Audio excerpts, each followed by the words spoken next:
এটা পাই নাই, ও পায় আমি পাই না কেন, ওর চাকরি হয় আমার হয় না কেন, ওর ব্যবসায় লাভ আমার লস কেন, ওর বউ সুন্দরী আমার টাকা লাগেন, আছে না নাই?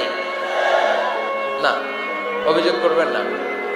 আপনি যে অবস্থানে থেকে অখুশি, আপনি যেই অবস্থানে থেকে আল্লাহর কাছে অভিযোগ করতেছেন, আপনার এই অবস্থানে আসার জন্য অনেকে আল্লাহর কাছে দোয়া করতেছে, ঠিক কিনা? কিন্তু আপনি এই অবস্থানে খুশি না। অনেকে এই অবস্থানে আসতে চায়, তাদের স্বপ্ন যে তারা একদিন আপনার স্থানে আসবে, কিন্তু আপনি আপনার জায়গায় থেকে খুশি না। এজন্য উনজুর ইলা মান হুয়া আসফালা মিনকা, তোমার চেয়ে যে খারাপ অবস্থায় আছে তার দিকে তাকাও, তাহলে তোমার মনের দুঃখ ঘুচিয়ে দিবে কে? আপনার চেয়ে যে খারাপ অবস্থানে আছে তার দিকে দেখেন কি অবস্থা।